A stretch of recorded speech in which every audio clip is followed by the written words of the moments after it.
Hello hello hello. चलिए अभी हम लोग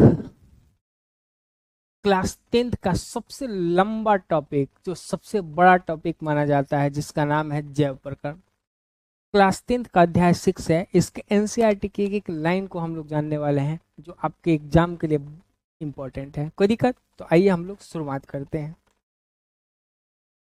चलिए, जैव प्रकरण देखिए।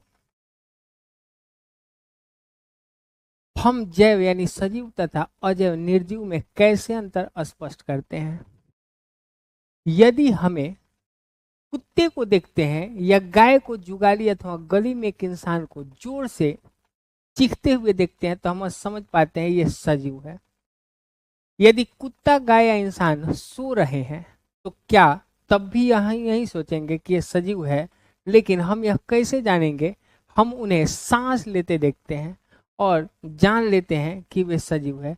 पौधे के बारे में हम कैसे जानेंगे कि ये सजीव है? हम में से कुछ कहेंगे कि वे हरे दिखते हैं, लेकिन उन पौधों के बारे में क्या कहेंगे जिनकी पत्तियां हरी न होकर अन्य रंग की होती है? वे समय के साथ वृद्धि करते हैं, अतः हम कह सकते हैं कि वे क्या हैं? सजीव हैं। दूसरे शब्दों में, हम सजीव के सामान्य प्रमाण के तौर पर कुछ गतियों पर विचार करते हैं। ये वृद्धि संबंधी या अन्य गतियां भी हो सकती है, लेकिन वह पौधा भी सजीव है जिसमें वृद्धि परिलक्षित नहीं होती है। कुछ जंतु सांस तो लेते हैं, परंतु जिनमें गति स्पष्ट रूप से नहीं दिखाई देती है, वे भी क्या हैं? सजीव है। अतः दिखाई देने वाली गति जीवन के परिभाषित लक्षण के पर्याय नहीं है। अति सूक्ष्म स्केल पर होने वाली गतियां आंखों से दिखाई नहीं देती है। उदाहरण के लिए, अणुओं की गति। क्या ये अदृश्य आणविक गति जीवन के लिए आवश्यक है? यदि हम इन प्रश्न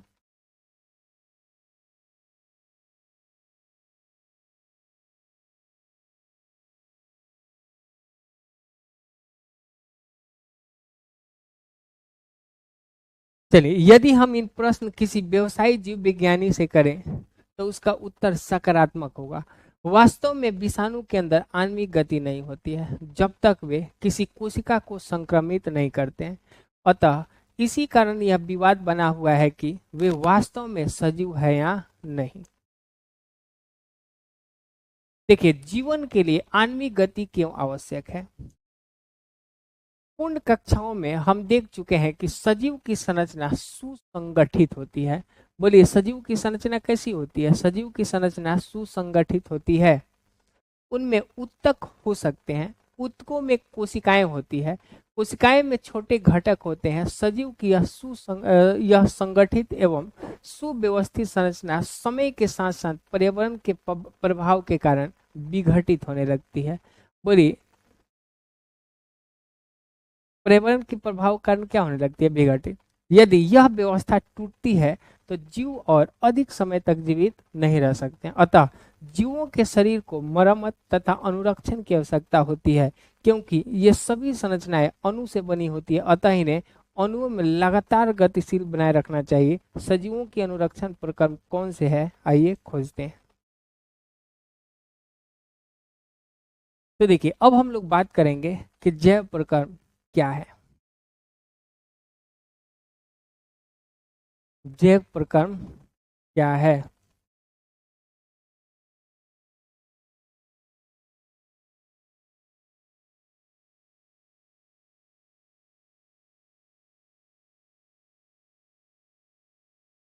देखिए, जैव प्रक्रम क्या है?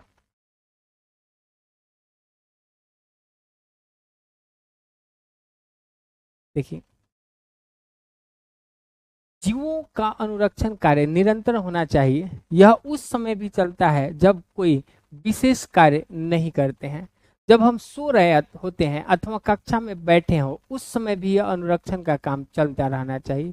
वे सभी प्रकर्म देखिए, वे सभी प्रकर्म जो सम्मिलित रूप से अनुरक्षण का कार्य करते हैं, जैव प्रकर्म कहलाते हैं। क्योंकि क्षति या टूट फूट रोकने के लिए अनुरक्षण प्रकर्म की आवश्यकता होती है। अतः इसके लिए उन्हें ऊर्जा की आवश्यकता होती है। यह ऊर्जा एकल जीव के शरीर के बाहर से आती है, इसलिए ऊर्जा के स्रोत का बाहर से जीव के शरीर में हस्तांतरण के लिए कोई प्रक्रम होना चाहिए। इस ऊर्जा के स्रोत में हम भोजन तथा शरीर के अंदर लेने के प्रक्रम को क्या कहते हैं? पोषण कहते हैं। क्या कहते हैं? पोषण। यदि जीव में शारीरिक वृद्धि होती है तो इसके लिए उसे बाहर से अतिरिक्त कच्ची सामग्री की भी आवश्यकता होती है, क्योंकि पृथ्वी पर जीवन कार्बन आधारित अणुओं पर निर्भर है, अतः अधिकांश खाद्य पदार्थ भी कार्बन आधारित है। इस कार्बन स्रोतों की जटिलता के अनुसार विविध जीव भिन्न भिन्न पोषण प्रक्रम को क्या करते हैं? प्रयुक्त करते हैं। अब आई यहाँ देखिए,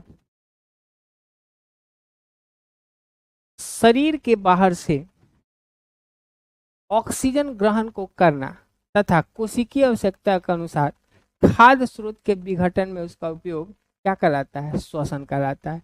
यानी जैव प्रक्रम में सबसे पहले पोषण, और पोषण के बाद क्या जरूरी है? श्वसन जरूरी है। बोलिए, सबसे पहले पोषण और पोषण के बाद क्या जरूरी है? अब पोषण के बाद जरूरी है श्वसन। कोई दिक्कत? चलिए, सबसे पहले हम लोग बात करेंगे किसके बारे में? पोषण के बारे में। चलिए, ये पोषण क्या है? तो देखिए, जब हम टहलते हैं या साइकिल की सवारी करते हैं तो हम ऊर्जा का उपयोग करते हैं। उस स्थिति में जब हम कोई आभासी क्रियाकलाप नहीं कर रहे हैं, हमारे शरीर में क्रम की स्थिति में अनुरक्षण करने के लिए ऊर्जा की आवश्यकता होती है। वृद्धि, विकास, प्रोटीन संश्लेषण आदि में हमें बाहर से भी पदार्थ की आवश्यकता होती है। यह ऊर्जा का स्रोत तथा पदार्थ जो हम खाते हैं वह क्या है? भोजन है। सजीव अपना भोजन कैसे प्राप्त करते हैं? सवाल है कि सजीव अपना भोजन कैसे प्राप्त करते हैं। तो देखिए, सभी सजीवों में ऊर्जा तथा पदार्थ की सामान्य आवश्यकता समान है, लेकिन इसकी आपूर्ति भिन्न भिन्न विधियों से होती है। कुछ जीव अकार्बनिक स्रोतों से कार्बन डाइऑक्साइड तथा जल के रूप में सरल पदार्थ प्राप्त करते हैं। ये जीव स्वपोषी होते हैं। बोलिए, क्या होते हैं? स्वपोषी। जैसे पेड़ पौधा, जिसमें सभी हरे पौधे तथा कुछ जीवाणु शामिल है जो क्या है? स्वपोषी हैं। अन्य जीव जटिल पदार्थों का उपयोग करते हैं। इन जटिल पदार्थों को सरल पदार्थों में खंडित करना अनिवार्य है ताकि ये जीव के समाक्षरण तथा वृद्धि में प्रयुक्त हो सके। इसे प्राप्त करने के लिए जीव जैव उत्प्रेरक का उपयोग करते हैं, जिसे एंजाइम कहते हैं। यानी जटिल पदार्थ को सिंपल पदार्थ में विघटित करने के लिए, तोड़ने के लिए हम लोग किसका उपयोग करते हैं? एंजाइम का। अतः विषमपोषी उत्तरजीविका के लिए प्रत्यक्ष या परोक्ष रूप से स्वपोषी पर आश्रित होते हैं। जंतु तथा कवक इसी प्रकार विषमपोषी जीवों में सम्मिलित हैं। चलिए, अब हम लोग बात करेंगे कि स्वपोषी पोषण क्या होता है। तो देखिए, स्वपोषी जीव की कार्बन तथा ऊर्जा की आवश्यकताएं प्रकाश संश्लेषण द्वारा पूरी होती है। इसे कार्बन और एनर्जी किससे मिलता है? तो इसको कार्बन और एनर्जी जो है ये प्रकाश संश्लेषण द्वारा मिलता है। इसको कार्बन और एनर्जी किसके द्वारा मिलता है? तो इसको कार्बन और एनर्जी प्रकाश संश्लेषण द्वारा मिलता है। अब देखिए, यह वह प्रक्रम है जिसमें स्वपोषी बाहर से लिए पदार्थों को ऊर्जा के रूप में संचित ऊर्जा संचित रूप में परिवर्तित कर देता है। ये पदार्थ कार्बन डाइऑक्साइड तथा जल के रूप में लिए जाते हैं, जो सूर्य के प्रकाश तथा क्लोरोफिल की उपस्थिति में कार्बोहाइड्रेट में परिवर्तित कर दिए जाते हैं। पेड़ पौधे स्वपोषी होते हैं, तो क्या करते हैं? CO2 जल लेते हैं और सूर्य के प्रकाश तथा क्लोरोफिल की उपस्थिति में कार्बोहाइड्रेट में परिवर्तित कर देते हैं। कार्बोहाइड्रेट पौधों को ऊर्जा प्रदान करने में प्रयुक्त होता है। यानी पौधे को जो ऊर्जा मिलता है किससे मिलता है? कार्बोहाइड्रेट से। अगले अनुभाग में हम अध्ययन करेंगे कि यह कैसे होता है जो कार्बोहाइड्रेट तुरंत प्रयुक्त नहीं होते हैं, उन्हें मंड के रूप में संचित कर लिया जाता है। यह रक्षित आंतरिक ऊर्जा की तरह कार्य करेगा तथा पौधे द्वारा आवश्यकता अनुसार प्रयुक्त कर लिया जाता है। कुछ इसी तरह की स्थिति हमारे अंदर भी देखी जाती है। हमारे द्वारा खाए गए भोजन से उत्पन्न ऊर्जा का कुछ भाग हमारे शरीर में ग्लाइकोजन के रूप में संचित होता है। आपसे पूछेगा कि हमारे शरीर में जो ग्लूकोज है, जो भोजन है, वो किस रूप में स्टोर होता है? ग्लाइकोजन के रूप में स्टोर होता है। देखिए, CO2 और जल, क्लोरोफिल और सूर्य के प्रकाश की उपस्थिति में किसका फॉर्मेशन हुआ? ग्लूकोज, और इससे क्या जल और ऑक्सीजन रिलीज होता है। कोई दिक्कत? चलिए, अब देखिए, हम अब हम देखते हैं प्रकाश संश्लेषण प्रक्रम में वास्तव में क्या होता है। इस प्रक्रम के दौरान निम्नलिखित घटनाएं होती है। कौन कौन घटनाएं होती है? तो देखिए, क्लोरोफिल द्वारा प्रकाश ऊर्जा को अवशोषित किया जाता है। क्लोरोफिल द्वारा प्रकाश ऊर्जा को अवशोषित किया जाता है। प्रकाश ऊर्जा को रासायनिक ऊर्जा में रूपांतरित करना तथा जल अणुओं का हाइड्रोजन तथा ऑक्सीजन में क्या होता है? अपघटन होता है। कार्बन डाइऑक्साइड का कार्बोहाइड्रेट में अपचयन, यह आवश्यक नहीं है कि ये चरण तत्काल एक के बाद दूसरा हो। उदाहरण के लिए, मरुद्भिद पौधे रात्रि में कार्बन डाइऑक्साइड लेते हैं और एक मध्यस्थ उत्पाद बनाते हैं। दिन में क्लोरोफिल ऊर्जा अवशोषित करके अंतिम उत्पाद बनाता है। आइए हम देखें उपरोक्त अभिक्रिया का प्रत्येक घटक प्रकाश संश्लेषण के लिए किस प्रकार आवश्यक है। यदि आप ध्यानपूर्वक एक पत्ती के अनुप्रस्थ काट का सूक्ष्मदर्शी द्वारा अवलोकन करेंगे तो आप नोट करेंगे कि कुछ कोशिकाओं में हरे रंग की बिंदु दिखाई देता है, जिसे हम हरे बिंदु कोशिकांग है, जिसे क्लोरोप्लास्ट कहते हैं। इनमें क्लोरोफिल होता है। आइए हम एक क्रियाकलाप करते हैं जो दर्शाता है कि प्रकाश संश्लेषण के लिए क्लोरोफिल आवश्यक है। बोलिए, प्रकाश संश्लेषण के लिए क्या आवश्यक है? क्लोरोफिल। अब देखिए, एक स्ट्रक्चर आपको दिख रहा है। ये पत्ती के अनुप्रस्थ काट का क्षेत्रफल होता है। किसी पत्ती के अनुप्रस्थ काट का क्षेत्रफल होता है। देखिए, इसमें आपको पॉइंट पॉइंट टाइप का दिख रहा है, इसको हम लोग हरित लौक कहते हैं, क्लोरोफिल। इसी के अंदर कुछ खाली जगह है जिसको वायु कोश कहते हैं। ये द्वार कोश का होता है। देखिए, ये क्यूटिकल होता है, ये ऊपरी भागीय त्वचा होता है, और इसमें जाइलम और फुलेम संवहन मंडल पाया जाता है। सिरा होता है, पर्ण पटल होता है, और क्या होता है? मध्य सिरा। ये किसका पार्ट है? ये अनुप्रस्थ काट का पार्ट है। अब आई, अब हम अध्ययन करते हैं कि पौधे कार्बन डाइऑक्साइड कैसे प्राप्त करते हैं। तो देखिए, देखिए, कक्षा 9 में हमने रंध्र के बारे में चर्चा की थी, जो पत्ती की सतह पर सूक्ष्म छिद्र होते हैं। देखिए, पत्ती की सतह पर सूक्ष्म जो छिद्र होते हैं, इसे हम लोग रंध्र कहते हैं। प्रकाश संश्लेषण के लिए गैसों का अधिकांश आदान प्रदान छिद्र के द्वारा ही होता है। यानी प्रकाश संश्लेषण के लिए अधिकतर गैसों का आदान प्रदान इसी छिद्र के द्वारा होता है, जिसे हम लोग क्या कहते हैं? रंध्र कहते हैं। कोई दिक्कत? लेकिन यहाँ जानना भी आवश्यक है कि गैसों का आदान प्रदान तने, जड़ और पत्तियों की सतह से भी होता है।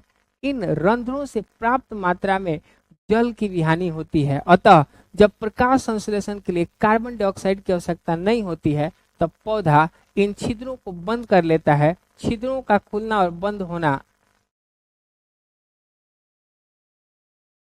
द्वार कोशिकाओं का एक कार्य है। बोलिए, ये द्वार कोशिका यही क्या करता है? इसको खोलता है और बंद करता है।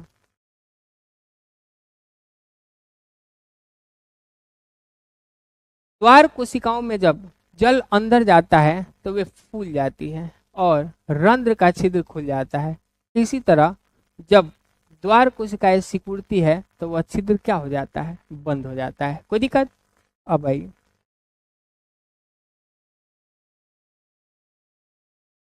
देखिए, ये है रंध्र,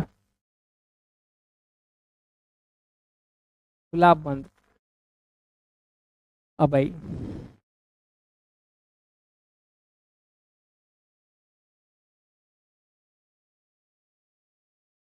देखिए, स्वपोषी अपनी ऊर्जा आवश्यकता की पूर्ति कैसे करते हैं, लेकिन उन्हें भी अपने शरीर के निर्माण के लिए अन्य कच्ची सामग्री की आवश्यकता होती है जो स्वपोषी है।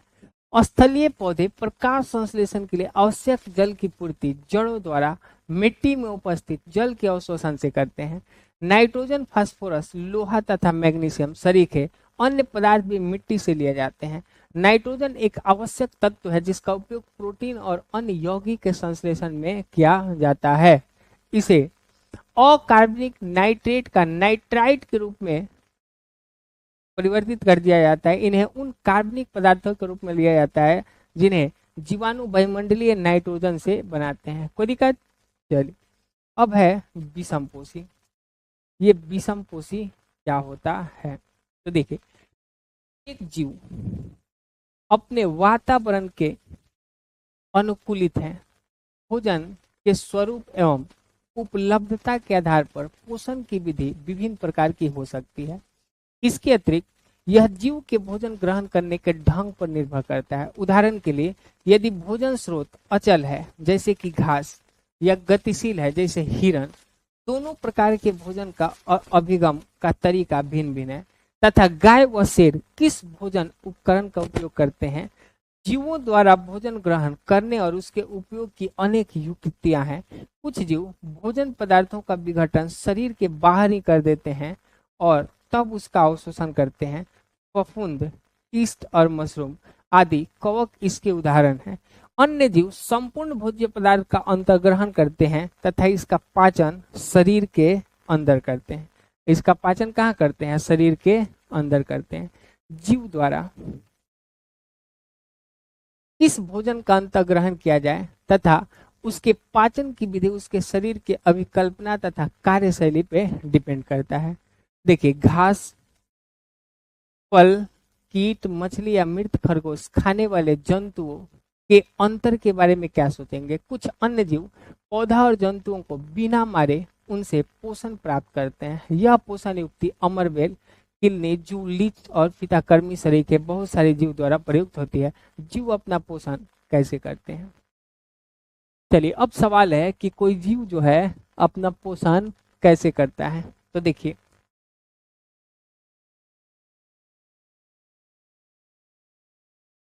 क्योंकि भोजन और उसके अंतग्रहण की विधि भिन्न भिन्न है, अंत विभिन्न जीवों में पाचन तंत्र भी भिन्न है। एक कोशिकीय जीव में भोजन संपूर्ण सतह से लिया जाता है, लेकिन जीव की जटिलता बढ़ने के साथ साथ विभिन्न कार्य करने वाले अंग विशिष्ट हो जाते हैं। उदाहरण के लिए, अमीबा कोशिकीय सतह से उंगली जैसी अस्थायी प्रवर्त की मदद से भोजन ग्रहण करता है। यह प्रवर्त भोजन के कणों को घेर लेता है और संगलित होकर खाद्य रिक्तिका बनाते हैं। रिक्तिका के अंदर जटिल पदार्थ का विघटन सरल पदार्थ में किया जाता है।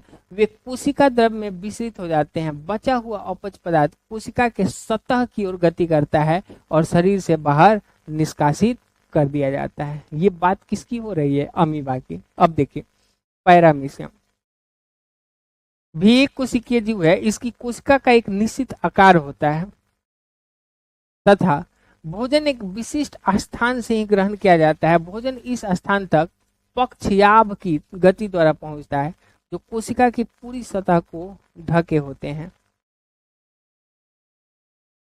मनुष्य में पोषण कैसे होता है? तो देखिए, आहार नाल मूल रूप से मुंह से लेकर गुदा तक विस्तारित एक लंबी नली है। आहार नाल जो है इसका विस्तार मुंह से लेकर गुर्दा तक है। हम इस नली के विभिन्न भागों को देख सकते हैं। जो भोजन हमारे शरीर में एक बार प्रविष्ट हो जाता है उनका क्या होता है, हम यहाँ इन प्रकरण की चर्चा करेंगे। कोई दिक्कत? चलिए आइए आगे।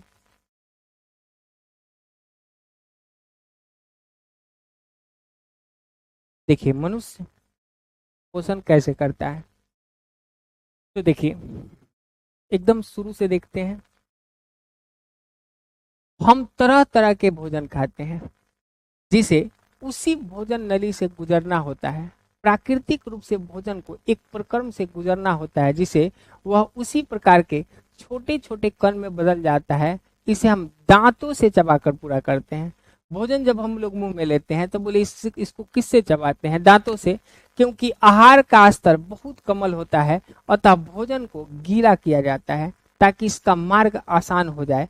जब हम अपनी पसंद का कोई पदार्थ खाते हैं तो हमारे मुंह में पानी आ जाता है। ओहो, जब हम लोग कोई चीज पसंद का खाते हैं तो हमारे मुंह में पानी आ जाता है। यह वास्तव में केवल जल नहीं है, यह लाला ग्रंथि से निकलने वाला एक रस है जिसे लाला रस या लार रस कहते हैं। मुंह में पानी आने का मतलब यह एक रस होता है जिसको हम लोग लार कहते हैं। बोलिए क्या कहते हैं? लार। जिस भोजन को हम खाते हैं उसका दूसरा पहलू उसकी जटिल रचना है। यदि इसका अवशोषण आहार नाल द्वारा करना है तो इसे छोटे अणुओं में खंडित करना होगा। आप जो भोजन ले रहे हैं इसका आहार नाल में अवशोषण करना है तो उसको भोजन को छोटे छोटे टुकड़ों में बांटना होगा। यह काम जैव उत्प्रेरक द्वारा किया जा सकता है जिसे हम लोग क्या कहते हैं? एंजाइम कहते हैं। लार में भी एंजाइम होता है जिसे लार एमाइलेज कहते हैं। यह मंड यानी जटिल अणु को सरल शर्करा में खंडित कर देता है। भोजन को चबाने के दौरान पेशीय जिह्वा भोजन को लार के साथ पूरी तरह से क्या कर देती है? मिला देती है। आहार नली के हर भाग में भोजन की नियमित रूप से गति उसके सही ढंग से प्रक्रमित होने के लिए आवश्यक है। यह कर्माकुंचन गति पूरी भोजन नली में होती है। यानी भोजन नली में कौन सा गति होता है? कर्माकुंचन। मुंह से अमाशय तक भोजन ग्रसिका या ईसोफेगस द्वारा ले जाया जाता है। अमाशय एक बृहत अंग है। बोलिए अमाशय क्या है? बहुत बृहत अंग है जो भोजन के आने पर फैल जाता है। अमाशय की पेशी भित्ति भोजन को अन्य पाचक रसों के साथ मिश्रित करने में क्या करती है? सहायता करती है। ये पाचन कार्य अमाशय की भित्ति में उपस्थित जठर ग्रंथियों द्वारा संपन्न होते हैं। ये हाइड्रोक्लोरिक अम्ल एक प्रोटीन पाचक एंजाइम पेप्सिन और सलेस्मा का स्रावन करता है। हमारे अमाशय में एक ग्रंथि होता है जठर ग्रंथि। जठर ग्रंथि किसका स्रावन करता है? HCl, पेप्सिन और सलेस्म का स्रावन करता है। हाइड्रोक्लोरिक अम्ल एक अम्लीय माध्यम तैयार करता है जो पेप्सिन एंजाइम की क्रिया में सहायता होता है। आपके विचार से अम्ल और कौन सा कार्य करता है? समान परिस्थितियों में सलेस्म अमाशय के आंतरिक स्तर की अम्ल से रक्षा करता है, क्योंकि आपको पता होना चाहिए HCl हाइड्रोक्लोरिक एसिड इसका pH मान बहुत कम होता है। और अम्ल आप लोग सुने होंगे एसिड अटैक के बारे में। किसी के चेहरा पे एसिड छिड़क दिया जाए तो उसका चेहरा क्या हो सकता है? झुलस सकता है। उससे भी खतरनाक एसिड हमारे अमाशय के अंदर है। इस एसिड से इसकी सुरक्षा सलेस्म करता है। चिपचिपा पदार्थ होता है।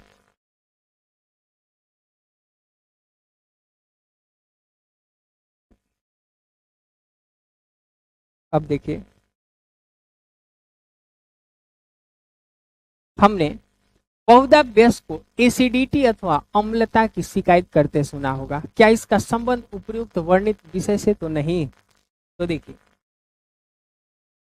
अमाशय से भोजन अब क्षुद्रांत में प्रवेश करता है। क्षुद्रांत को हम लोग छोटी आंत कहते हैं। क्या कहते हैं? छोटी आंत। अब यह अवरोधिनी पेशी द्वारा नियंत्रित होता है।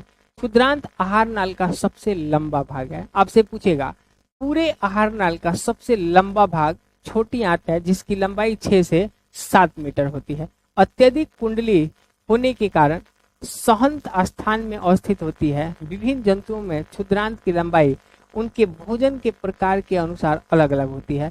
घास खाने वाले शाकाहारी का सेल्यूलोज पचाने के लिए लंबी क्षुद्रांत की आवश्यकता होती है। मांस का पाचन सरल है, अतः बाघ जैसे मांसाहारी में क्षुद्रांत छोटी होती है। यानी छोटी आंत का जो साइज है शाकाहारी में बड़ा, जबकि मांसाहारी में क्या होता है? छोटा होता है। ये ध्यान रखने योग्य बातें हैं। अब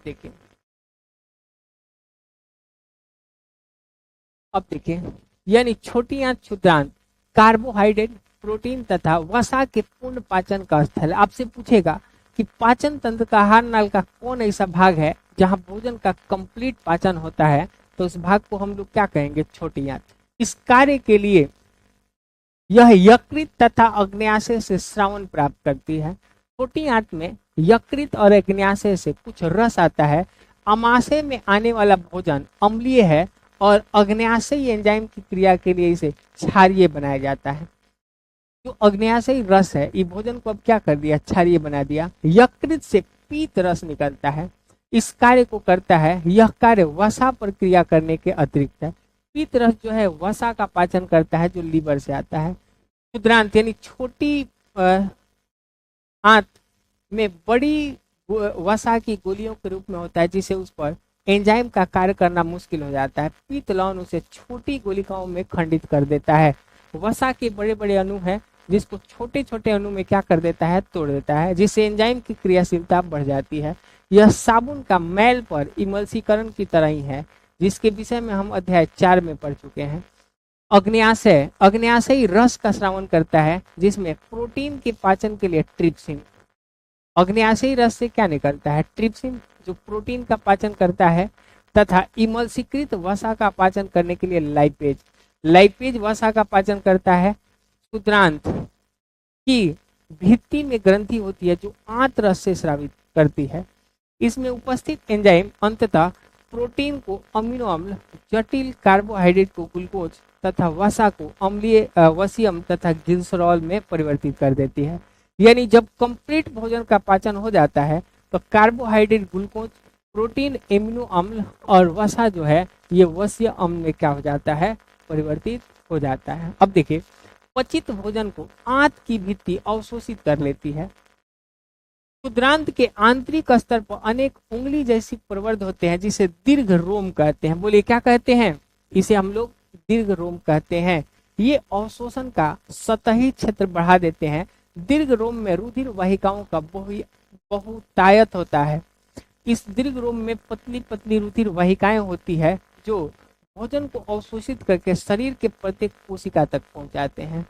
यहाँ इसका उपयोग ऊर्जा प्राप्त करने, नए ऊतक के निर्माण और पुराने ऊतक की मरम्मत में होता है। बिना पचा भोजन बृहदांत यानी बड़ी आंत में भेज दिया जाता है, जहां दीर्घ रोम इस पदार्थ में से जल का अवशोषण कर लेते हैं। अन्य पदार्थ गुर्दा, जिसको एनस कहते हैं, के द्वारा शरीर से बाहर कर दिया जाता है। इस वर्ज्य पदार्थ का वही क्षेपण गुर्दा और रोधिनी द्वारा नियंत्रित किया जाता है। कोई दिक्कत? चलिए अगला पॉइंट। सवाल है कि दंत क्षरण या दंत क्षय इनामेल और डेंटेन के सने सने मृत्युकरण के कारण होता है। सने सने का मतलब धीरे धीरे इसका प्रारंभ होता है। जीवाणु शर्करा पर क्रिया करके अम्ल बनाते हैं, तब इनेमेल मृदु या विखनिजीकृत हो जाते हैं। अनेक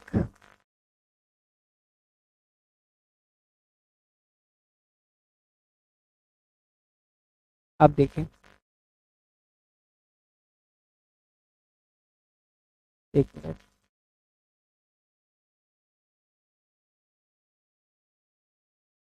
देखिए, अनेक जीवाणु कोशिका खाद्य कणों के साथ मिलकर दांतों पर चिपक कर दंत प्लाक बना लेते हैं। प्लाक दांत को ढक लेता है, इसलिए लार अम्ल को उदासीन करने के लिए दंत सतह तक नहीं पहुंच पाती है, इससे पहले कि जीवाणु अम्ल पैदा करे। भोजनोपरांत दांतों को ब्रश करने से प्लाक हट जाता है। यदि अनुपचारित रहता है तो सूक्ष्म जीव मज्जा में प्रवेश कर सकते हैं तथा जल व संक्रमण कर सकते हैं। जलन व संक्रमण। चलिए अब हम लोग बात करेंगे श्वसन के बारे में। किसके बारे में? श्वसन के बारे में।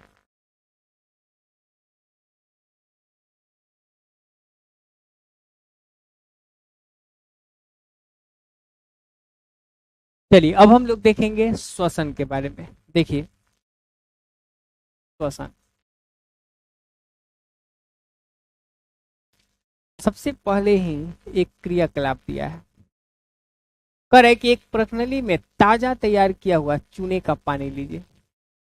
एक प्रणाली हम लोग चूना का पानी ले लिए। इस चूने के पानी में निश्वास द्वारा निकली वायु प्रभावित कीजिए। नोट कीजिए कि चूने के पानी को दूधिया होने में कितना समय लगता है। एक सिरिंज या पिचकारी द्वारा दूसरी प्रणाली में ताजा चूने का पानी लेकर वायु प्रवाहित कीजिए। देखिए, एगो में फूंकना है, एगो में वायु प्रवाहित करना है। नोट कीजिए, इस प्रकार चूने के पानी को दूधिया होने में कितना समय लगा? निश्वास द्वारा निकली वायु में कार्बन डाइऑक्साइड की मात्रा के बारे में हमें क्या दर्शाता है? तो देखिए, चूने के पानी में निश्वास द्वारा वायु प्रवाहित हो रही है और चूने के पानी में पिचकारी श्रिंग द्वारा वायु प्रवाहित हो रही है। अब देखिए, चलिए हम लोग यहाँ से देखते हैं मेन टॉपिक।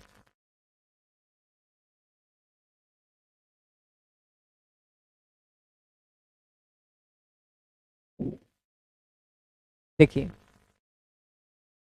हम जीवों में पोषण पर चर्चा कर चुके हैं। जिन खाद्य पदार्थों का अंतःग्रहण पोषण प्रक्रम में के लिए होता है, कोशिकाएं उनका उपयोग विभिन्न जैव प्रक्रम के लिए ऊर्जा प्रदान करने के लिए करती है। विभिन्न जीव इसे भिन्न विधियों द्वारा करते हैं। कुछ जीव ऑक्सीजन का उपयोग ग्लूकोज को पूर्णतः कार्बन डाइऑक्साइड तथा जल में विखंडित करने के लिए करते हैं, जबकि कुछ अन्य जीव दूसरे पथ का उपयोग करते हैं जिसमें ऑक्सीजन प्रयुक्त नहीं होता है। इन सभी अवस्थाओं में पहला चरण ग्लूकोज एक 6 कार्बन वाले अणु का 3 कार्बन वाले अणु यानी पाइरूवेट में विखंडन है। यह प्रक्रम कोशिका द्रव में होता है। इसके पश्चात पाइरूवेट एथेनॉल तथा कार्बन डाइऑक्साइड में परिवर्तित हो सकता है। यह प्रक्रम किण्वन के समय ईस्ट में होता है। क्योंकि यह प्रक्रम वायु की अनुपस्थिति में होता है, इसे अवायवीय शोषण कहते हैं। वैसा प्रक्रम जो वायु की अनुपस्थिति में होता है, इसे हम लोग क्या कहेंगे? अवायवीय शोषण कहते हैं।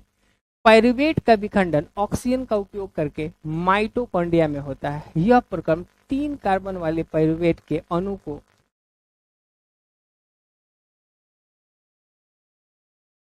विखंडित करके 3 कार्बन ऑक्साइड के अणु देता है। दूसरा उत्पाद जल है, क्योंकि यह प्रक्रम ऑक्सीजन की उपस्थिति में होता है। यह वायवीय शोषण कहलाता है। यानी शोषण 2 टाइप के, एक वायवीय और एक अवायवीय। वायवीय शोषण में ऊर्जा का मोचन अवायवीय शोषण की अपेक्षा बहुत अधिक होता है। तभी जब हमारी पेशी कोशिकाओं में ऑक्सीजन का अभाव हो जाता है तो पाइरूवेट के विखंडन के लिए दूसरा पथ अपनाया जाता है। यह पाइरूवेट एक अन्य 3 कार्बन वाले अणु लैक्टिक अम्ल में परिवर्तित हो जाते हैं। यानी हमारे मांसपेशियों में जब कभी ऑक्सीजन पूरी तरह से नहीं पहुंच पाता है तो हमारे मांसपेशियों में लैक्टिक एसिड का जमाव हो जाता है। अचानक किसी क्रिया में होने से हमारी पेशियों में लैक्टिक अम्ल का निर्माण होना क्रैम्प का कारण होता है। क्रैम्प मतलब दर्द, यानी लैक्टिक एसिड के कारण दर्द होता है और इंसान को थकान महसूस होता है। अब देखिए होता क्या है।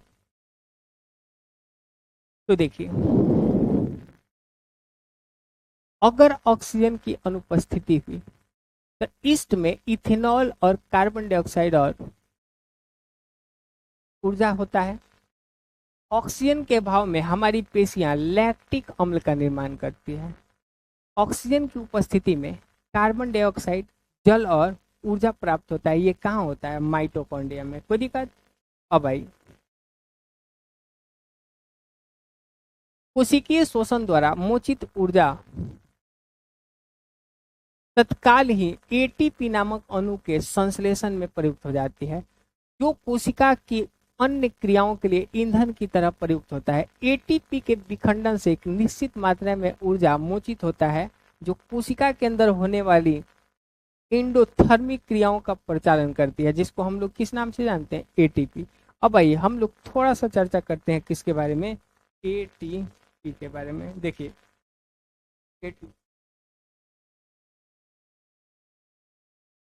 चलिए हम लोग चर्चा करते हैं किसके बारे में? एटीपी। देखिए, अधिकांश कोशिकीय प्रक्रमों के लिए एटीपी ऊर्जा मुद्रा है। श्वसन प्रक्रम में मोचित ऊर्जा का उपयोग एडीपी तथा अकार्बनिक फॉस्फेट से एटीपी अणु बनाने में किया जाता है। देखिए, एडीपी प्लस पी यानी फॉस्फेट, एडीपी यानी फॉस्फेट बराबर क्या बनता है? एटीपी। यानी आंतरोसिम प्रक्रम कोशिका के अंदर तब इसी एटीपी का उपयोग क्रियाओं के लिए परिचालन में करते हैं। हम लोग जो काम करते हैं जिसमें ऊर्जा खर्च होता है, उस ऊर्जा के रूप में हम लोग किसका प्रयोग करते हैं? हम लोग एटीपी का प्रयोग करते हैं। अब देखिए, जल का उपयोग करने के बाद एटीपी में जब अंतस्थ फॉस्फेट सहलगनता खंडित होती है तो 30.5 किलो जूल पर मोल के तुल्य ऊर्जा मुचित होती है। सोचिए कैसे एक बैटरी विभिन्न ऊर्जा के उपयोग के लिए ऊर्जा प्रदान करती है। यह यांत्रिक ऊर्जा, प्रकाश ऊर्जा, विद्युत ऊर्जा इसी प्रकार अन्य के लिए उपयोग में लाई जाती है। इसी तरह कोशिका में एटीपी का उपयोग पेशियों के सिकुड़ने, प्रोटीन संश्लेषण, तंत्रिका वेग का संचरण आदि अनेक क्रियाओं के लिए किया जाता है। हम लोग किसका प्रयोग करते हैं? एटीपी, एडिनोसिन ट्राई फॉस्फेट के नाम से जानते हैं। कोई दिक्कत? अब आई चलिए, वायवीय श्वसन पथ ऑक्सीजन पर निर्भर करता है। अंतः वायवीय जीवों को यह सुनिश्चित करने की आवश्यकता है कि पर्याप्त मात्रा में ऑक्सीजन ग्रहण की जा रही है। हम देख चुके हैं कि पौधे गैसों का आदान प्रदान रंध्र के द्वारा करते हैं। जो पौधे हैं ये गैसों का आदान प्रदान किसके द्वारा करते हैं? तब पौधे गैसों का आदान प्रदान रंध्र के द्वारा करते हैं। और अंतर कोशिकीय अवकाश यह सुनिश्चित करते हैं कि सभी कोशिकाएं वायु के संपर्क में है। यहाँ कार्बन डाइऑक्साइड तथा ऑक्सीजन का आदान प्रदान विसरण द्वारा होता है। ये कोशिकाओं में या उससे दूर बाहर वायु में जा सकती है। विसरण की दिशा पर्यावरणीय अवस्थाएं तथा पौधों की आवश्यकताओं पर निर्भर करती है। रात्रि में जब कोई प्रकाश संश्लेषण की क्रिया नहीं हो रही है तो कार्बन डाइऑक्साइड का निष्कासन ही मुख्य आदान प्रदान क्रिया है। दिन में श्वसन के दौरान निकली CO2 प्रकाश संश्लेषण में प्रयुक्त होती है। अतः कोई CO2 नहीं निकलती है तो इस समय ऑक्सीजन का निकलना मुख्य घटना है। बोलिए क्या निकलना? ऑक्सीजन का। इसलिए देखिएगा कुछ कुछ ऐसे पौधे हैं जो रात में CO2 छोड़ेगा। जंतुओं में पर्यावरण से ऑक्सीजन लेने और उत्पादित कार्बन डाइऑक्साइड से छुटकारा पाने के लिए विभिन्न प्रकार के अंगों का विकास हुआ है। स्थलीय जंतु वायुमंडलीय ऑक्सीजन लेते हैं, परंतु जो जंतु जल में रहते हैं उन्हें जल में विलीय ऑक्सीजन ही उपयोग करने की आवश्यकता होती है। जो जल में है वो जल में घुले हुए ऑक्सीजन को ग्रहण करते हैं। अब आइए, जो जीव जल में रहते हैं, जो जीव जल में रहते हैं वे जल के विलीय ऑक्सीजन का उपयोग करते हैं, क्योंकि जल में विलीय ऑक्सीजन की मात्रा वायु में ऑक्सीजन की मात्रा की तुलना में बहुत कम है। इसलिए जलीय जीवों की श्वास दान स्थलीय जीवों की अपेक्षा द्रुत होती है। मछली अपने मुंह के द्वारा जल लेती है और तथा बलपूर्वक इसे कुलुम तक पहुंचाती है, जहां विलीय ऑक्सीजन रुधिर में चला जाता है। स्थलीय जीव श्वसन के लिए वायुमंडल के ऑक्सीजन का उपयोग करते हैं। जो स्थलीय जीव है श्वसन के लिए वायुमंडलीय ऑक्सीजन का क्या करते हैं? उपयोग करते हैं। अब देखिए, विभिन्न जीवों में यह ऑक्सीजन भिन्न भिन्न अंगों तक अवशोषित की जाती है। इन सभी अंगों में एक रचना होती है जो उस सतही क्षेत्रफल को बढ़ाती है जो ऑक्सीजन बहुल्य वातावरण के संपर्क में रहता है। कोई दिक्कत? क्योंकि ऑक्सीजन व कार्बन डाइऑक्साइड का विनिमय इस सतह के आर पार होता है, अतः यह सतह बहुत पतली और मुलायम होती है। इस सतह की रक्षा के उद्देश्य से यह शरीर के अंदर अवस्थित होती है, अतः इस क्षेत्र में वायु आने के लिए कोई रास्ता नहीं होना चाहिए, रास्ता होना चाहिए। इसके अतिरिक्त जहां ऑक्सीजन अवशोषित होती है उस क्षेत्र में वायु अंदर और बाहर होने की एक क्रिया विधि होनी चाहिए। क्या होनी चाहिए? एक क्रिया विधि होनी चाहिए। अब देखिए और अधिक जाने, तंबाकू का सीधा उपयोग या सिगार, सिगरेट, बीड़ी, हुक्का, गुटखा आदि के रूप में किसी भी उत्पाद का उपयोग हानिकारक है। तंबाकू का उपयोग आमतौर पर जीभ, फेफड़ा, दिल और यकृत को प्रभावित करता है। धुआं रहित तंबाकू भी दिल के दौरे, स्ट्रोक, फुफ्फुसीय बीमारी यानी फेफड़ा से संबंधित बीमारी और कैंसर के अन्य रूपों के लिए एक प्रमुख जोखिम कारक है। भारत में गुटखा सेवन से मुख के कैंसर की घटनाएं बढ़ रही है। स्वस्थ रहे, बस तंबाकू से बने उत्पाद के लिए नहीं कहे। अब आइए,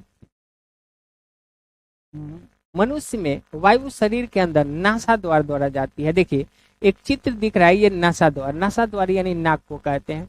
नासा द्वार द्वारा जाने वाली वायु मार्ग में उपस्थित महीन बालों द्वारा निस्पंदित हो जाती है। निस्पंदित हमारे नाक में जो हेयर्स है ना, इसी हेयर्स के माध्यम से हवा क्या हो जाती है? फिल्टर हो जाती है, जिससे शरीर में जाने वाली धूल तथा दूसरी अशुद्धियां रहित होती है। इस मार्ग में श्लेष्मा की परत होती है जो इस प्रक्रम में सहायक होती है। यहाँ से वायु कंठ द्वारा फुफ्फुसीय में प्रभावित हो जाता है। अब वायु फेफड़ा में चला जाता है। कंठ में उपास्थि के वलय उपस्थित होते हैं। यह सुनिश्चित करता है कि वायु मार्ग निपतित न हो, वायु मार्ग चिपक न जाए। इसलिए देखिए ये कार्टिलेज का बना होता है। ये उपास्थि वलय, यहाँ से यहाँ तक देख रहे हैं, ये उपास्थि वलय होता है। क्या होता है? उपास्थि वलय।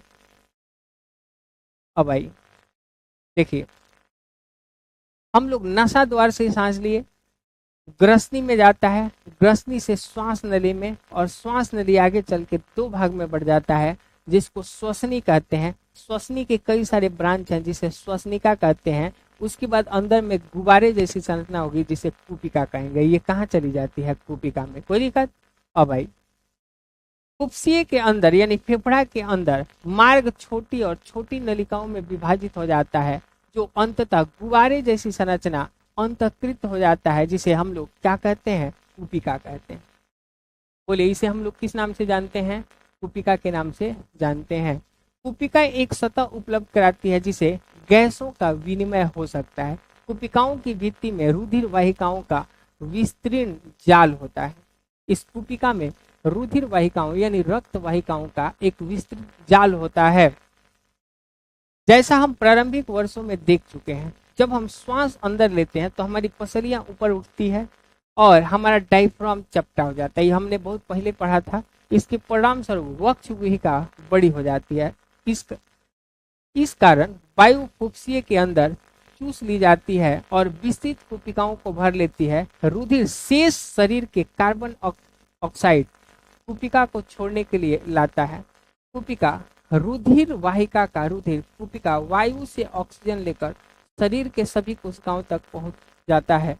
श्वास चक्र के समय जब वायु अंदर और बाहर होती है तब फुफ्फुसीय सदैव वायु का अवशिष्ट आयतन रखते हैं जिससे ऑक्सीजन के अवशोषण तथा कार्बन डाइऑक्साइड के मोचन के लिए पर्याप्त समय क्या हो जाता है? मिल जाता है।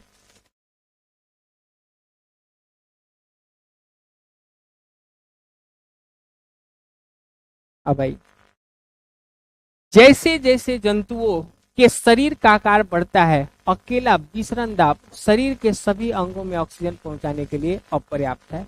उसकी दक्षता कम हो जाती है। फुफ्फुसीय की वायु से श्वसन वर्णक ऑक्सीजन लेकर उन ऊतकों तक पहुंचते हैं जिनमें ऑक्सीजन की कमी है। मानव में श्वसन वर्णक हीमोग्लोबिन है जो ऑक्सीजन के लिए उच्च बंधुता रखता है। यानी हमारे शरीर में हीमोग्लोबिन है जो ऑक्सीजन को हर भाग तक पहुंचाने का क्या करता है? काम करता है। अब देखिए, यह वर्णक लाल रुधिर कणिकाओं में उपस्थित होता है। कार्बन डाइऑक्साइड जल में अधिक विलय होता है और इसलिए इसका परिवहन हमारे रुधिर में विलय अवस्था में होता है।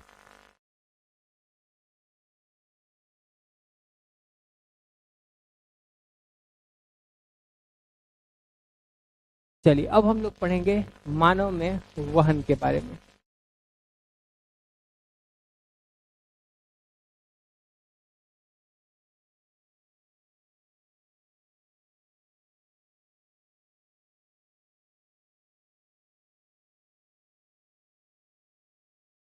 चलिए देखिए, अब हम लोग जानेंगे किसके बारे में? वहन के बारे में। ये जो वहन होता है, देखिए मानव में वहन जिसको हम लोग ट्रांसपोर्टेशन कहते हैं। देखिए उस क्रियाकलाप पहले ही दे दिया है। अपने आसपास एक स्वास्थ्य केंद्र का भ्रमण करिए और ज्ञात कीजिए कि मनुष्य में हीमोग्लोबिन की मात्रा का समान परिसर क्या है। क्या यह बच्चे और वयस्क के लिए समान है? क्या पुरुष और महिलाओं के हीमोग्लोबिन स्तर में कोई अंतर है? अपने आसपास के एक पशु चिकित्सा क्लिनिक का भ्रमण कीजिए। ज्ञात कीजिए कि पशुओं जैसे भैंस या गाय में हीमोग्लोबिन की मात्रा का सामान्य परिसर क्या है। तो देखिए,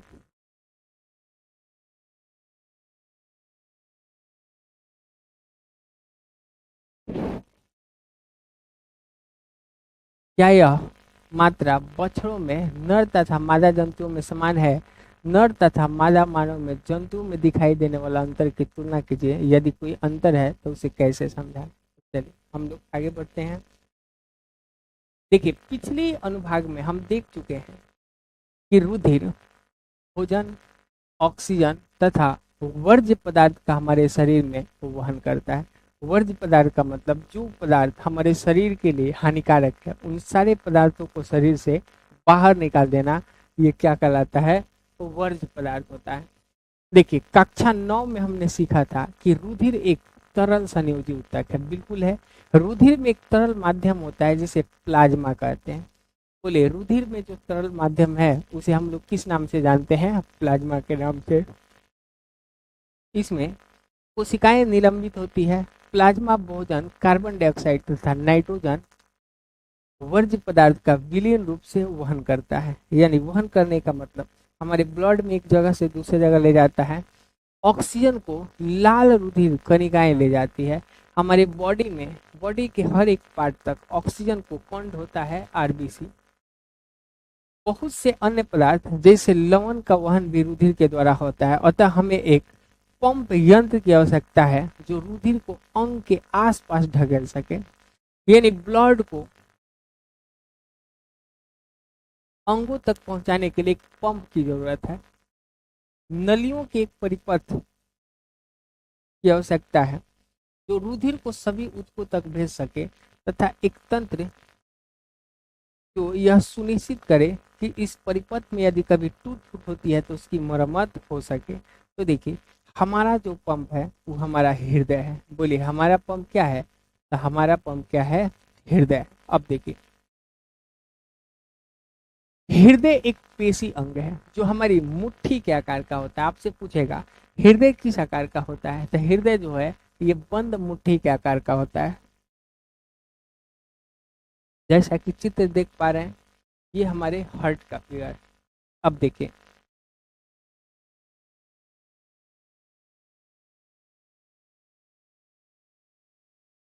क्योंकि रुधिर को ऑक्सीजन व कार्बन डाइऑक्साइड दोनों का ही वहन करना होता है, अतः ऑक्सीजन प्रचुर रुधिर को कार्बन डाइऑक्साइड युक्त रुधिर से मिलने को रोकने के लिए हृदय कई कोष्ठक में बटा होता है। यानी हृदय के अंदर शुद्ध और अशुद्ध रक्त आपस में नहीं मिले, इसके लिए हृदय जो है कई कोष्ठक में क्या होता है? बटा होता है। अब देखिए कार्बन डाइऑक्साइड प्रचुर रुधिर को कार्बन डाइऑक्साइड छोड़ने के लिए फुफ्फुसे में जाना होता है। यानी कार्बन डाइऑक्साइड प्रचुर रुधिर को कार्बन डाइऑक्साइड छोड़ने के लिए कहाँ जाना होता है? फुफ्फुसीय धमनी में जाना होता है तथा फुफ्फुस से वापस ऑक्सीजन रहित रक्त को हृदय में लाना होता है। यानी कहने का मतलब देखिए हमारे लंग्स यानी फेफड़ा से जो रक्त हृदय में आता है वो शुद्ध होता है, और जब शरीर के हर अंग से जो रक्त फेफड़ा में जाता है वो क्या होता है? अशुद्ध होता है। यह ऑक्सीजन प्रचुर रुधिर तब शरीर के शेष हिस्सों में पंप किया जाता है। इस प्रक्रम को विभिन्न चरणों में समझ सकते हैं। ऑक्सीजन प्रचुर रुधिर फुफ्फुसीय से यानी फेफड़ा से हृदय में बाईं ओर स्थित कोष यानी बायां अलिंद में आता है। यानी फेफड़ा से हृदय में बाईं ओर सबसे पहले बायां अलिंद में आता है। इस रुधिर को एकत्रित करते समय बायां अलिंद शिथिल रहता है। जब अगला कोष यानी बायां निलय फैलता है तब यह संकुचित होता है, जिससे रुधिर इसमें स्थानांतरित होता है अपनी बारी पर। जब पेशीय बायां निलय संकुचित होता है, यानी फेफड़ा से सबसे पहले रक्त आएगा बायां अलिंद में और बायां अलिंद से कहाँ जाएगा? बायां निलय में। तब रुधिर शरीर में पंपित होता है। ऊपर वाला दायां कोष्ठ दायां अलिंद जब फैलता है तो शरीर में बी ऑक्सीजनित रुधिर इसमें आ जाता है। जैसे ही दायां अलिंद संकुचित होता है, नीचे वाला संगत कोष्ठक दायां निलय फैल जाता है। यह रुधिर को दायां निलय में स्थानांतरित कर देता है, जो रुधिर को ऑक्सीकरण हेतु अपनी बारी पर फुफ्फुसीय में पंप कर देता है। अलिंद की अपेक्षा निलय की पेशी मोटी होती है। बस यहाँ एक पॉइंट लिखना है, याद रखना है कि अलिंद की अपेक्षा निलय की पेशी क्या होती है? मोटी होती है, क्योंकि निलय को पूरे शरीर में रुधिर भेजना होता है। जब अलिंद या निलय संकुचित होते हैं तो वाल्व उल्टी दिशा में रुधिर प्रवाह को रोकना सुनिश्चित करता है। यानी रक्त को उल्टा दिशा में रोकता है कौन? वाल्व। अब देखिए फुफ्फुस में ऑक्सीजन रुधिर में प्रवेश करती है। फुफ्फुस का मतलब फेफड़ा। देखिए, हृदय का दायां व बायां बंटवारा, हृदय का दायां व बायां बंटवारा ऑक्सीजन जनित और विऑक्सीजनित रुधिर को मिलने से रोकने में लाभदायक होता है। इस तरह बंटवारा शरीर को उच्च दक्षता पूर्व ऑक्सीजन की पूर्ति करता है। पक्षी और स्तनधारी सरीखे जंतु को जिन्हें उच्च ऊर्जा की आवश्यकता है, यह बहुत लाभदायक है क्योंकि इन्हें अपने शरीर का तापक्रम बनाए रखने के लिए निरंतर ऊर्जा की आवश्यकता होती है। उन जंतुओं में जिन्हें इस कार्य के लिए ऊर्जा का उपयोग नहीं करना है, शरीर का तापक्रम पर्यावरण के तापक्रम पर निर्भर करता है। जल, स्थल, चर या बहु से शरीर जैसे जंतुओं में 3 कोष्ठ वाले हृदय होते हैं। जितने भी सरीसृप हैं इनमें कितने कोष्ठ वाले हृदय होते हैं? 3 कोष्ठ वाले हृदय होते हैं। अब देखिए, ये ऑक्सीजन तथा विऑक्सीजनित रुधिर धारा को उस सीमा तक मिलना भी सहन कर लेते हैं। दूसरी ओर मछली का हृदय 2 कोष्ठक का होता है। बोले मछली का हृदय कितना? 2 कोष्ठक। यहाँ से रुधिर कुलोम में भेजा जाता है जहाँ यह ऑक्सीजनित होता है और सीधा शरीर में भेज दिया जाता है। इस तरह मछलियों के शरीर में एक चक्र में केवल एक ही बार रक्त रुधिर हृदय में जाता है। दूसरी ओर अन्य कशेरुक में प्रत्येक चक्र में यह 2 बार हृदय में जाता है। इसे दोहरा परिसंचरण कहते हैं। आपसे पूछेगा कि किसमें एकल परिसंचरण पाई जाती है? तो एकल परिसंचरण किसमें पाई जाती है? मछली में। कोई दिक्कत? अब भाई रक्त दाब क्या होता है? तो देखिए, रुधिर वाहिकाओं की भित्ति के विरुद्ध जो दाब लगता है उसे रक्त दाब कहते हैं। यह दाब सिराओं की अपेक्षा धमनियों में अधिक होता है। आपसे पूछेगा रक्त दाब धमनी में अधिक की सिरा में? तो रक्त दाब सबसे अधिक धमनी में होता है। धमनी के अंदर रुधिर का दाब नीले प्रकुंचन के दौरान प्रकुंचन दाब तथा नीले अनुशीतलन के दौरान धमनी के अंदर का दाब अनुशीतलन दाब कहलाता है। सामान्यतः प्रकुंचन दाब 120 mm तथा अनुशीतलन दाब 80 mm होता है। कोई दिक्कत? जिसको हम लोग सिस्टोलिक और डायस्टोलिक के नाम से जानते हैं। देखिए, रक्त दाब को एक डिवाइस से मापते हैं जिसको स्फिग्नोमैनोमीटर के नाम से जाना जाता है। देखिए, स्फिग्नोमैनोमीटर नामक यंत्र से रक्त दाब मापा जाता है। उच्च रक्तदाब को अति तनाव यानी इसको हम लोग हाइपरटेंशन भी कहते हैं और इसका कारण धमनिकाओं का सिकुड़ना है। इससे रक्त प्रवाह में प्रतिरोध बढ़ जाता है। इसमें धमनी फट सकती है और आंतरिक रक्तस्राव हो सकता है। चलिए, अब हम जानेंगे नलिकाएं, रुधिर और वाहिकाएं क्या होती है।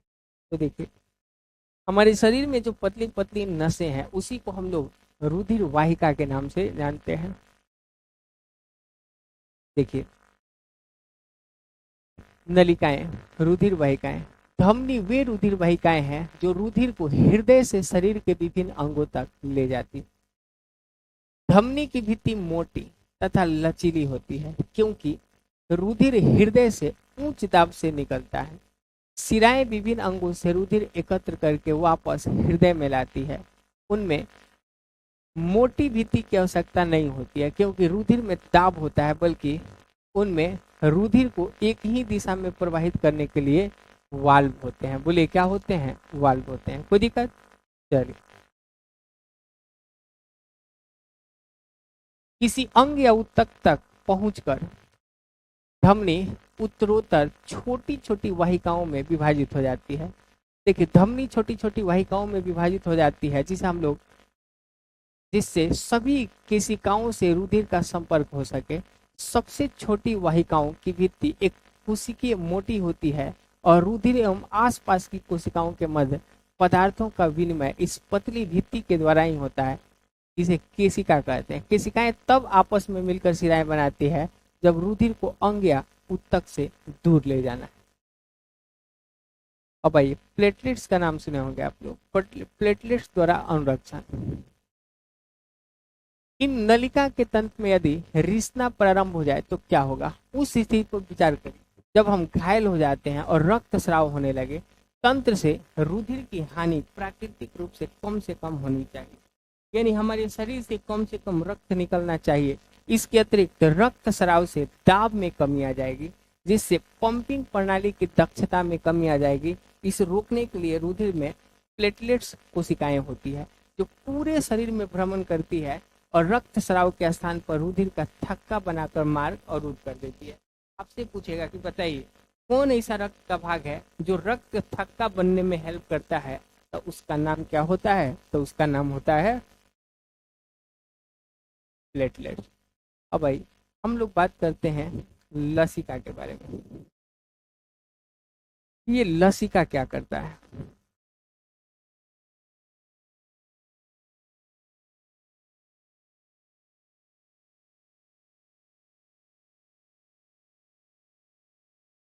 चलिए हम लोग देखते हैं कि लसिका क्या करता है।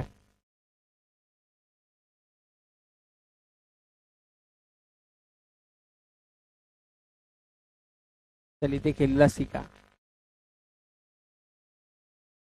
देखिए लसिका एक अन्य प्रकार का द्रव है जो वहन में भी सहायता करता है। इसे लसिका या उत्तक तरल कहते हैं। केशिकाओं की भित्ति में उपस्थित छिद्रों द्वारा कुछ प्लाज्मा प्रोटीन तथा रुधिर केशिकाएं बाहर निकलकर उत्तक के अंतरकोशीय अवकाश में आ जाते हैं तथा उत्तक तरल या लसिका का निर्माण करते हैं। यह रुधिर के प्लाज्मा की तरह ही है, लेकिन यह रंगहीन और इसमें अल्प मात्रा में प्रोटीन होते हैं।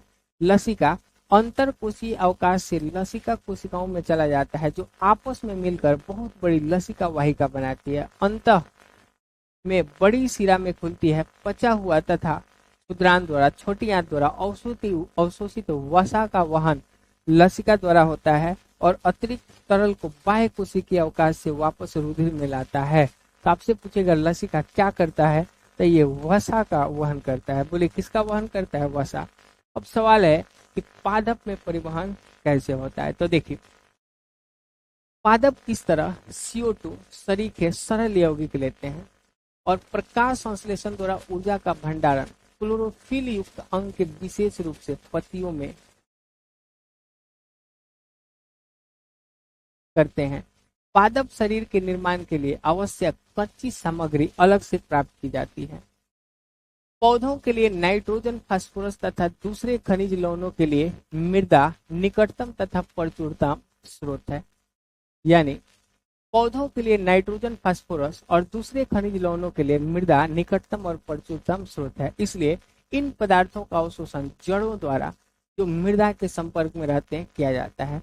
यदि मृदा के संपर्क वाले अंगों में तथा क्लोरोफिल युक्त अंगों में दूरी बहुत कम है तो ऊर्जा व कच्ची सामग्री पादप शरीर के सभी भागों में आसानी से क्या हो जाते हैं? विसरित हो जाते हैं।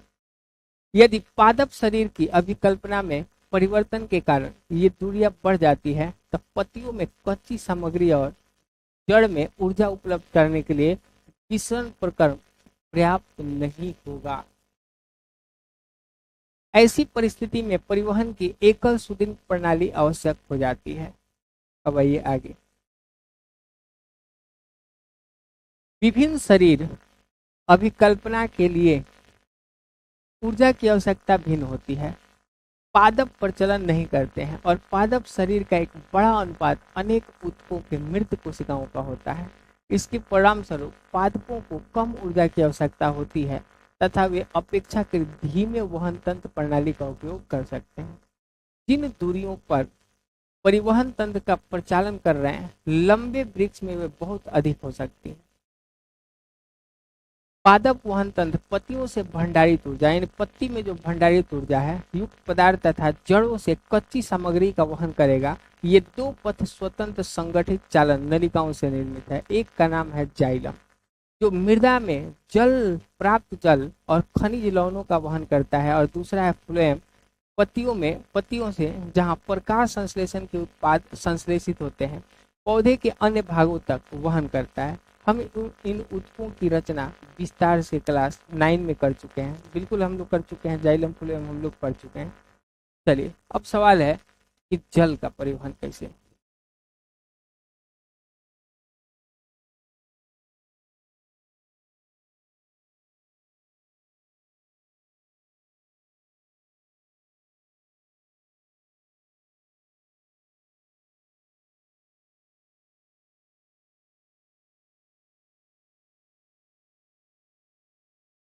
चलिए जल का परिवहन, देखिए जाइलम ऊतक में जड़, तना और पत्तियों की वाहिकाएं तथा वाहिनिकाएं तथा वाहिकाएं आपस में जुड़कर जल संवहन वाहिकाओं का एक सतत जाल बनाती है, जो पादप के सभी भागों से संबंध होता है। जड़ों की कोशिकाएं मृदा के संपर्क में है तथा वे सक्रिय रूप से आयन प्राप्त करती है। यह जड़ और मृदा के मध्य आयन सांद्रण में एक अंतर उत्पन्न करता है। क्या करता है? अंतर उत्पन्न करता है। इस अंतर को समाप्त करने के लिए मृदा से जल जड़ में प्रवेश कर जाता है। इसका अर्थ यह है कि जल अनवरत गति से जड़ के जाइलम में जाता है और जल स्तंभ का निर्माण करता है, जो लगातार ऊपर की ओर ढकेला जाता है। इसके बारे में हम आपको बता चुके हैं पहला। जो हम आमतौर पे पादपों की ऊंचाई देखते हैं, यह दाब जल को वहां तक पहुंचाने के लिए स्वयं को पर्याप्त नहीं है। पादप जाइलम द्वारा अपने सबसे ऊंचाई बिंदु तक जल पहुंचने की कोई और युक्ति करते हैं। एक फोर्स लगता है इसमें, जो पानी को जड़ की मदद से बहुत ऊपर तक पहुंचा देता है। अब देखें, यह मानकर कि पादप को पर्याप्त जलावृत्ति है, जिस जल की रंध्र के द्वारा हानि हुई, पत्तियों में रंध्र पाया जाता है, उनका प्रतिस्थापन पत्तियों में जाइलम वाहिकाओं द्वारा हो जाता है। वास्तव में कोशिका से जल अणुओं का वाष्पन एक चूसन उत्पन्न करता है, जो जल को जड़ों में उपस्थित जाइलम कोशिकाओं द्वारा खींचता है। एक बल होता है जिसे हम लोग चूसन बल कहते हैं। बोलिए कौन बल? चूसन बल। पादप के वायवीय भागों द्वारा वाष्प के रूप में जल की हानि वाष्पोत्सर्जन कहलाती है। यानी वायवीय भागों द्वारा वाष्प के रूप में जब जल की हानि होती है तो इसी को वाष्पोत्सर्जन कहते हैं। अंतः वाष्पोत्सर्जन जल के अवशोषण एवं जड़ से पत्तियों तक जल तथा उसके विलेय खनिज लवण के ऊपर मुखी गति में सहायक है। यह ताप के नियमन में भी सहायक है। जल के वहन में मूल दाब रात्रि के समय विशेष रूप से प्रभावी है। दिन के समय जब रंध्र खुलते हैं तो वाष्पोत्सर्जन कर्षण जाइलम में जल की गति के लिए मुख्य प्रेरक बल होता है। चलिए, भोजन और दूसरे पदार्थों का स्थानांतरण।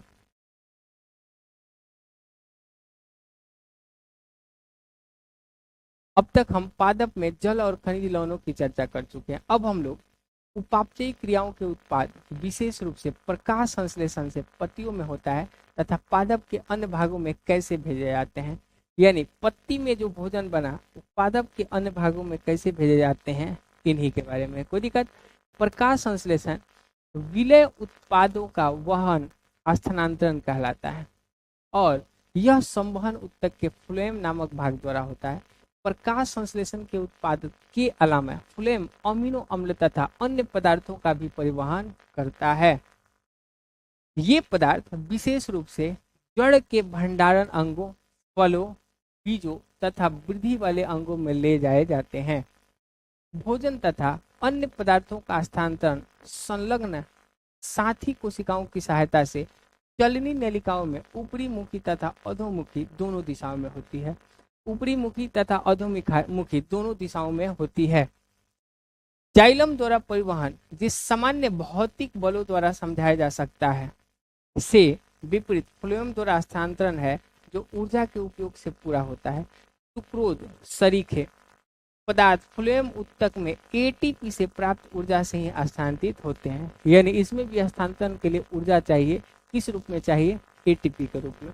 यह ऊतक का परासरण दाब बढ़ा देता है, जिससे जल इसमें प्रवेश कर जाता है। यह दाब पदार्थों को फ्लोएम से उस ऊतक तक ले जाता है जहां दाब क्या होता है? कम होता है।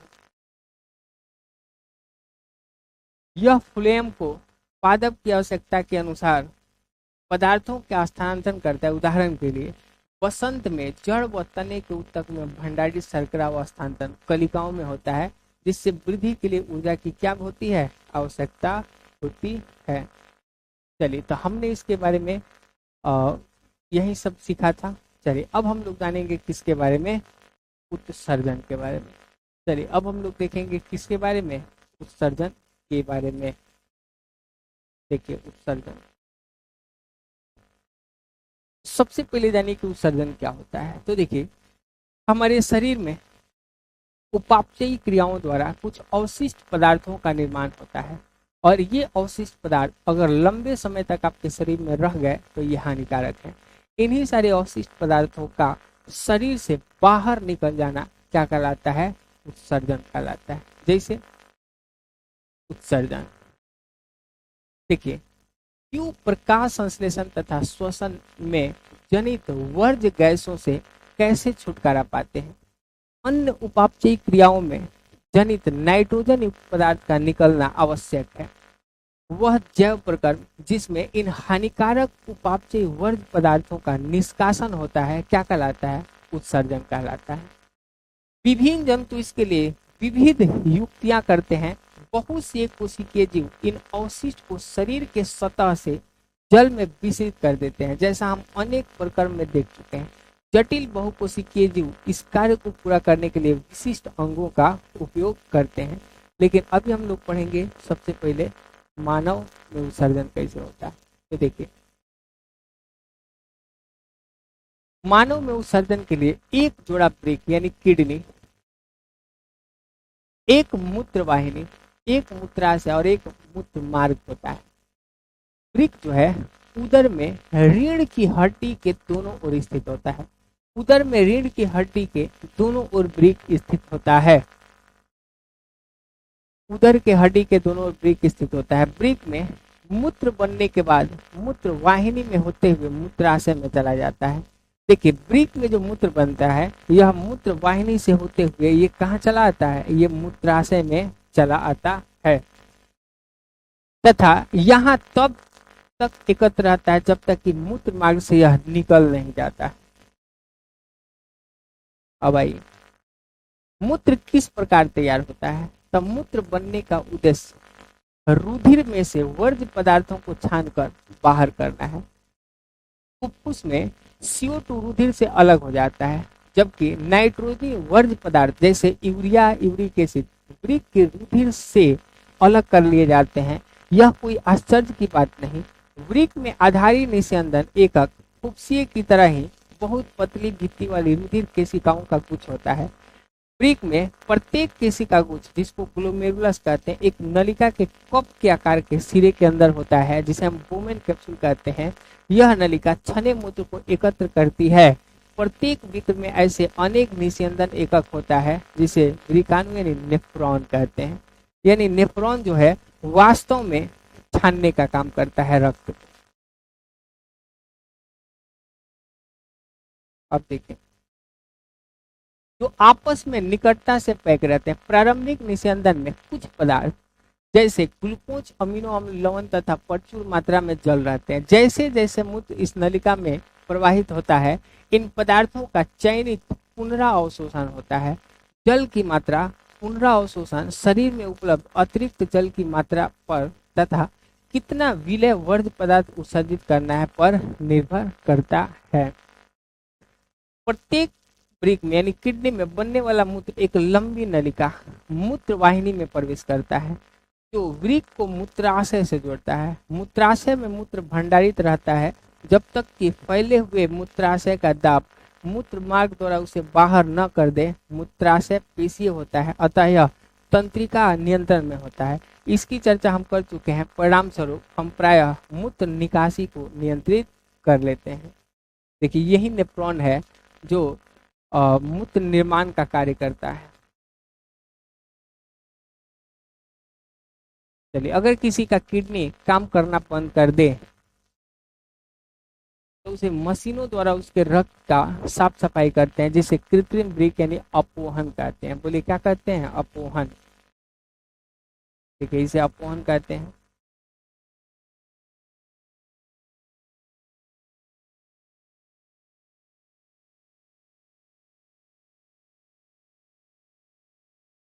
चलिए, पादप में उत्सर्जन कैसे होता है? तो देखिए, पादप उत्सर्जन के लिए जंतुओं से विभिन्न युक्तियां प्रयुक्त करते हैं। पादप संश्लेषण में जनित ऑक्सीजन भी अवशिष्ट उत्पाद कही जाती है। जो प्रकाश संश्लेषण होता है उसमें जो ऑक्सीजन होता है ना, वो भी अवशिष्ट उत्पाद कहा जाता है प्लांट के लिए। हम पहले चर्चा कर चुके हैं कि पौधे ऑक्सीजन तथा कार्बन डाइऑक्साइड के साथ कैसा व्यवहार करते हैं? वे अतिरिक्त जल से वाष्पोत्सर्जन द्वारा छुटकारा पा सकते हैं। पादपों में बहुत से ऊतक मृत कोशिकाओं के बने होते हैं और वे अपने कुछ भागों जैसे पत्तियों का क्षय भी कर सकते हैं। बहुत से पादप अवशिष्ट उत्पाद कोशिकीय रिक्तियों में जाकर संचित रहते हैं, जिसे वैक्यूल कहते हैं। पौधों से गिरने वाली पत्तियों में भी अवशिष्ट उत्पाद संचित रहते हैं। अन्य अवशिष्ट उत्पाद जैसे रेजिन हो गया गोंद के रूप में विशेष रूप से पुराने जाइलम में संचित रहते हैं। पादप भी कुछ अवशिष्ट पदार्थों को अपने आसपास की मृदा में उत्सर्जित करते हैं। कोई दिक्कत? तो चलिए, ये कहानी है जैव प्रकर्म की, और आपका जो जैव प्रकर्म है वो पूरी तरह से क्या होता है? समाप्त होता है। चलिए फिर मिलते हैं हम लोग अगले चैप्टर के साथ।